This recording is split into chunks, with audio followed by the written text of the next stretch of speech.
All right, so today we're diving into this classic, right? Mm-hmm. How to Win Friends and Influence People Yeah. by Dale Carnegie.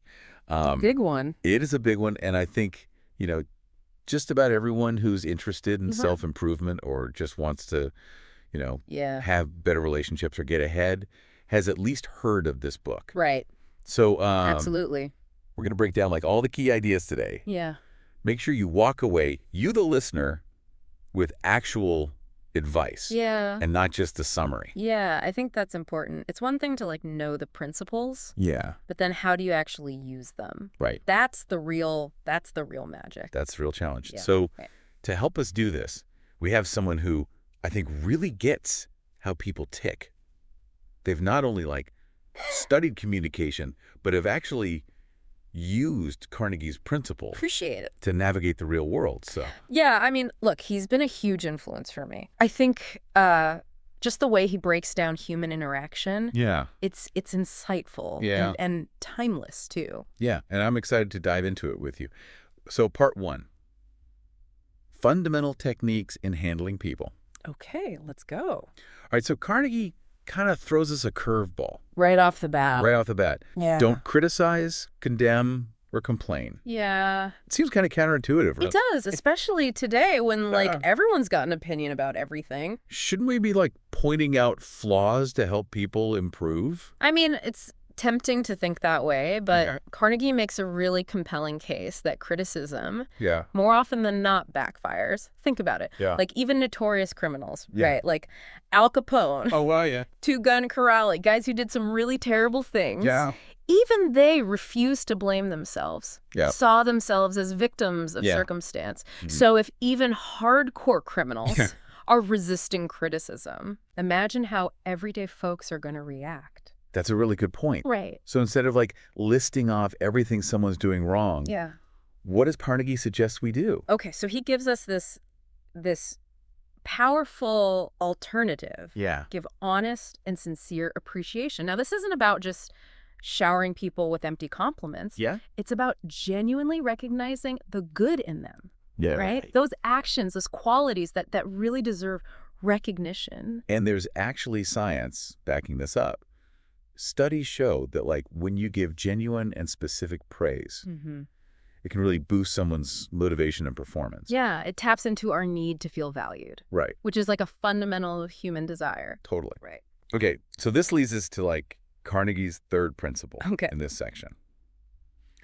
Arouse in the other person an eager want. Yeah.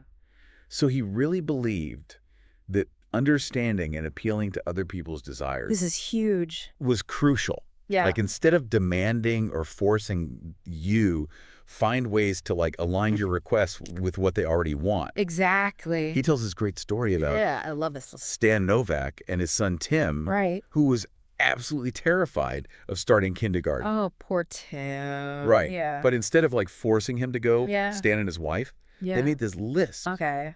of all the fun things kindergarten had to offer. Right. So finger painting. Yeah, finger painting, singing songs, making new friends. Yeah. And by focusing on what Tim would enjoy, Mm-hmm. they totally shifted his perspective. Yeah. He went from dreading kindergarten Yeah. to being excited about it. What a brilliant strategy. It's so smart. So simple, but so effective. So, what's the takeaway for us here? It boils down to empathy. If you want to influence someone, Yeah. understand their motivations. Yeah. What do they want? Yeah. How can you connect what you're asking for with something that they desire? It's about building bridges, not walls. Makes total sense. Right. Carnegie's really advocating for those win-win situations where Mhm. everyone feels good about the outcome. I think that's at the heart of his philosophy. And it's about respect. Yeah. And that's powerful. Okay, let's move on to the next part. Yeah. This is where Carnegie outlines his 6 ways to make people like you. Okay. Yeah, this is where we get into the nitty-gritty. Right, and I think this is really Yeah. where we start building the foundation I think so too. for strong relationships, both personally and Mhm. professionally. Mm-hmm. Okay, principle number 1. Become genuinely interested in other people. Okay. I mean, this sounds simple enough, but Not on the surface. I got to admit, Yeah. I catch myself slipping up on this all the time. It's so easy to do. It is. Yeah. It's so easy to get Tell me wrapped a lot. up in our own little worlds. In today's world Yeah. where everybody's, on their phones and constantly distracted, Yeah. it's a real challenge. It is. But Carnegie, Yeah. he believed in the power of Yeah. showing genuine interest. I mean, he studied people like Okay. Theodore Roosevelt, Oh, interesting. who was known for his charisma and his ability to connect with people. Yeah. And Roosevelt would remember names and details Yeah. of everyone he met, from dignitaries Wow. to like servants. Even his servants. Yeah, like his valet actually wrote a whole book about him. Oh, wow. Just filled with these stories about Roosevelt thoughtful gestures. All kind of gestures. Like he would always greet the valet and his wife Oh, wow. whenever he passed their cottage. Small things, Yeah. but they made a huge impact. Yeah, they make people feel seen. Seen and heard, and that's Yeah. how you build authentic connections. And Carnegie himself had this great story about Oh, yeah. winning over this difficult client Yeah. just by engaging him in a conversation about his passion. Which was, Botany. oh, wow, Yeah. botany. Yeah, that's great. And Carnegie admitted that he knew nothing about plants. Okay. But he just like listened intently and asked questions. And that was enough And that's the to hint. win the guy over. Active listening. That's such a good point. Yeah, it's not about Yeah. waiting for your turn to speak. Right. It's about really absorbing what the other person's saying. Yeah. Showing genuine curiosity. Yeah. Making them feel like their interests matter. I think you're right. I think so often we just go through the motions, Mm-hmm. not really tuning in. Yeah. And, speaking of making people feel good, Okay. Carnegie's next principle is all about the Yeah. power of smile. A smile. One of the simplest Right. yet most powerful tools we have. Yeah. And it's like a universal language, right? It is. Like it conveys warmth Mm-hmm. and approachability even before you say a word. Yeah. And it's not just face to face. Even a smile you can't see, like when you're talking on the phone, Mm-hmm. can impact the tone of your voice, It changes everything. make you sound more welcoming. Totally. I've heard that telephone companies Oh, really? actually train their employees to smile while they're talking on the phone because it makes a difference. I believe it. Right. Think about it, when you're dealing with like a cheerful customer service rep, Yeah. it just makes the whole interaction Yeah, totally. You're instantly in a better mood. more pleasant. Right. So smiling is actually contagious, It is, yeah. It creates a positive ripple effect. and studies show that it can be really effective in sales and negotiations. Oh, absolutely. Because it builds rapport It does. and trust. All right, so this next principle, I have Yeah. to say, this is Yeah. one of my favorites. Remember that a person's name is, to that person, Yeah. the sweetest and most important sound in any language. So true. Names are like little pieces of magic. They I mean, when you use someone's name, Mm-hmm. it shows that you've taken the time to remember them. Yeah, and that you see them as an individual. Right. Not just some random It person. makes them feel acknowledged and respected. Mm-hmm. Carnegie tells this amazing story about Jim Farley, Oh, yeah. this political mastermind, Right. who he attributes much of his success to remembering names. Apparently, he could recall the names of like 50,000 people. That's incredible. That's insane. Yeah. It's amazing. It speaks to the power of effort and attention. Yeah. Because remembering names isn't always easy, Right. but it's a skill worth developing. So true. Right? It's like you're validating someone's think- existence. You're acknowledging their unique place in the world. Okay, moving on to principle number 4. This one really speaks to me. Be a good listener. Encourage others to talk about themselves. This one often gets lost, I think, I think so too. in our fast-paced world. Yeah, we're so busy, talking over each other, Right. trying to get our point across that we Yeah. forget to actually listen. We forget to listen. And this is about active listening. Yeah. Which goes beyond just hearing the words. Right. It's about silencing your own inner monologue, Yeah. truly focusing on what the other person's communicating. Carnegie tells this really funny story about, I love his stories. He's such a good storyteller. he is a good storyteller, Yeah. about himself attending this dinner party, Okay. and he ends up in this long conversation Yeah. with this botanist, Okay. and he barely said a word. Oh, wow. He just listened intently Yeah. and asked a few questions. Mm-hmm. And later, the botanist praised him No way. for being a most interesting conversationalist. Isn't that amazing? It's so funny. It's because he made the botanist feel heard. Yeah. And that's what people crave. People want to be heard. They want to feel like their thoughts and opinions matter. And you learn so much when you truly listen. You do. Yeah, you gain insights into people's experiences, their perspectives, their passions. It expands your understanding of the world Yeah. and helps you connect with people on a deeper level. That takes us to principle number 5.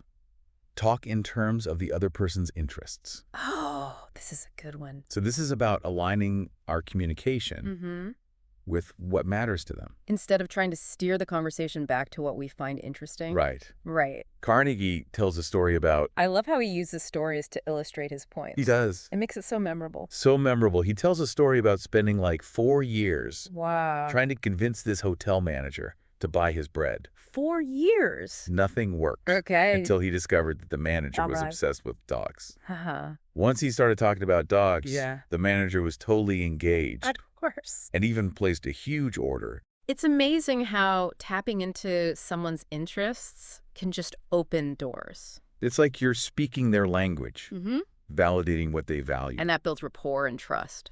All right, let's wrap up this first part Okay. with principle number 6. Make the other person feel important. Yeah. And do it sincerely. This feels like What's the golden rule? the golden rule of human interaction. It's of human interaction. And we all crave to feel valued, Mm-hmm. regardless of our background, Absolutely. our status. Everybody wants to feel important. And when you make someone feel important, Mm-hmm. you're fulfilling that need for Mm. recognition. And that's a powerful thing. Powerful thing. Carnegie shares this really touching story Yeah. about his elderly aunt gifting him Oh, yeah, I remember this one. her prized Packard. Yeah. Just because Because he made her feel appreciated. he made her feel appreciated and special. Yeah. It's amazing how, like, a simple act of kindness It really is. can have such a profound impact on someone. I think it highlights the depth of human connection. Yeah. And that yearning we all have Yeah. to be seen and valued for who we are. Okay. So that wraps up part 1 of our deep dive. Right. We've explored these fundamental techniques for handling people. Yeah. And now we're moving into those 6 ways Yes. to make people like you. All right, bring it on. We're going to unpack these even further Yeah. in part 2. I'm ready. So stick around. Yeah. Don't go anywhere. This is where it gets really good. You won't want to miss it. Yeah. Welcome back, folks, to our deep dive into Dale Carnegie's wisdom. We just finished talking about making people feel important, which ties in perfectly with part 3 of How to Win Friends and Influence People. This section focuses on how to get people to see things your way, persuasion, but done right. Not about tricks or manipulating anyone, more about getting on the same page, respecting different views, and then guiding folks towards a solution that everyone can get behind. That's a good way to put it. Persuasion done right. Especially because this section starts off with a bold statement. The only way to get the best of an argument is to avoid it. It seems like everybody's always arguing these days, so this advice almost feels revolutionary. It does, doesn't it? It goes against what we often see. But if you really think about it, how often does arguing with someone actually change their mind? Most of the time, people just dig in even deeper, double down on what they already believe. There's that saying, a man convinced against his will is of the same opinion still. Exactly. And it's so true. Carnegie even tells this funny story about getting a ticket from a park policeman because his dog was off leash. And he realized arguing with the officer was just making things worse, escalating the situation. So he totally changed tactics. He acknowledged the officer's authority, said he was sorry for not paying attention, and they ended up figuring out a solution that worked for both of them. Yeah, sometimes a little diplomacy can go a long way. Reminds me of Carnegie's next principle, all about respect. Show respect for the other person's opinions. Never say, you're wrong. This is so important, and I think we often forget it. We all have our own viewpoints based on our experiences and values. Even if you totally disagree with someone, you got to respect their right to think differently. Carnegie brings up some interesting historical examples, like how Abraham Lincoln dealt with General George Meade after the Battle of Gettysburg. Meade missed this chance to totally defeat Lee's army, and Lincoln, well, he was frustrated. Rightfully so. I can only imagine. But instead of publicly criticizing Meade, which could have been a disaster for morale and the entire Union cause, Lincoln did something much smarter. He wrote Meade a private letter. He was firm but respectful, acknowledged the seriousness of the situation, but also recognized that Meade had done his best in a crazy tough spot. Wow, talk about leadership and diplomacy. Hmm. Lincoln understood that keeping a good relationship with Meade was more important than being right. Which kind of reminds me of this next principle. It takes a good amount of humility, but it's so important. If you are wrong, admit it quickly and emphatically. Oh, that's a tough one for a lot of people. But Carnegie was right. Owning up to your mistakes shows real strength. He shares this story about a father who apologized to his son for things he'd done wrong. And doing that totally transformed their relationship. Admitting you're wrong, especially when you're in a position of authority, is super powerful. Makes you think how many arguments could be solved if we all just put our egos aside and admitted our part in the problem. Speaking of creating a good atmosphere, the next principle is all about setting the right tone. Begin in a friendly way. Yeah, this is about going into any interaction, even a tough one, with good intentions. Carnegie tells this story about how he once just complimented an executive on his office. That simple act of kindness led to a big business deal later on. That's how much power a friendly gesture can have. My grandma used to say, you catch more flies with honey than with vinegar. Starting friendly makes people more open to what you have to say. It sets the stage for a better conversation. You're building rapport and trust, the key ingredients for good persuasion. And that brings us to a principle that uses how our minds work. Get the other person saying yes, yes, immediately. So it's like finding common ground, the things you and the other person already agree on to build towards your goal. Exactly. When you start with agreement, you're creating this feeling of being on the same team. The other person is more likely to be open to your ideas because they've already said yes a few times. Carnegie has a bunch of examples of how this works. It's fascinating. Almost like you're guiding them towards what you want, but in a collaborative way, not manipulative at all. Exactly. And there's psychology behind it. We're way more likely to say yes to something big if we've said yes to smaller things leading up to it. You build your case step by step, which connects nicely with the next principle, all about giving the other person a chance to talk. Let the other person do a great deal of the talking. Goes back to that active listening thing, right? Oh, for sure. Give the other person space to express themselves, their thoughts and feelings without interrupting. Carnegie tells the story about a businessman who solved a problem with a customer by just listening to the customer's complaints. Sometimes that's all people need to be heard. It's like you're letting the steam out of a pressure cooker before it explodes. Give them a chance to vent, and they'll be more likely to find a solution. And you learn a lot about their perspective. You do. Creates trust and understanding, which makes for a much better conversation. Okay, this next principle taps into how much we like to feel ownership. Let the other person feel that the idea is his or hers. I like this one. It's about making the other person feel like they came up with the idea, not just doing what they're told. Exactly. People are much more likely to embrace an idea if they feel they contributed to it. Carnegie gives examples of leaders like Woodrow Wilson and salespeople who've used this to get people on board. You make people feel like they're part of the team, their thoughts matter. Big difference between being told what to do and choosing a project you care about. When you have that ownership, you're more invested. Okay, let's finish up part 3 with a principle that comes back to empathy. Try honestly to see things from the other person's point of view. This is really the heart of good communication and persuasion, putting aside your own assumptions and biases, really trying to understand where the other person is coming from. Carnegie tells stories about how changing his own perspective helped him in his relationships. Reminds us that our way of seeing things isn't the only way. Understanding others' perspectives can help us find common ground. It's all about cultivating empathy, which can be tough, but really pays off. For sure. And remember, figuring out human relations, it's a journey, not a destination. Be curious, be empathetic, and you'll keep unlocking those secrets to connecting with people in a way that matters. This has been such a great discussion. We've gone through those fundamental techniques for handling people, the 6 ways to make people like you, and now persuasion done right. Ready for the final part of our deep dive? Okay, so we're back and ready to wrap up this deep dive into how to win friends and influence people. We've covered a lot, from appreciating people to listening well. And now we're at that last section, the one where Carnegie talks about being a leader. It's called How to Change People Without Giving Offense or Arousing Resentment, which I think is super relevant. It is, especially these days. Yeah. This section is all about leading with empathy. Carnegie believed that the best leaders inspire change. They don't force it. So instead of being the boss who barks orders, Right. it's more about creating an environment where people actually want to grow and get better. Exactly. And he starts off this section with something that might surprise you, especially if you are a leader. It's begin with praise and honest appreciation. Well, that sounds familiar. Like going back to that whole focus on the positive from the first part? Totally. Carnegie was all about praise as the foundation of good leadership. Acknowledge people's good points, their wins, and they're way more open to hearing feedback. Makes sense. It's like getting the soil ready before you plant a seed. I like that. He tells this great story, too, about a music teacher who had a student with really long nails. Not ideal for playing piano, right? Right. But instead of just saying, cut your nails, the teacher praised the student's talent and then gently suggested that shorter nails would help her fingers move better on the keys. So smart. It worked, too. The student got the message and didn't feel bad about it.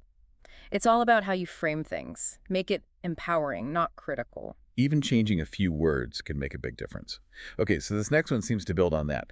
Call attention to people's mistakes indirectly. That sounds like it takes some real skill. It does. You gotta be subtle. Instead of pointing out the mistake directly, Carnegie says to focus on what you want to achieve and then kind of hint at how the person's actions might be getting in the way. I see. He has this example of a manager who had a young employee.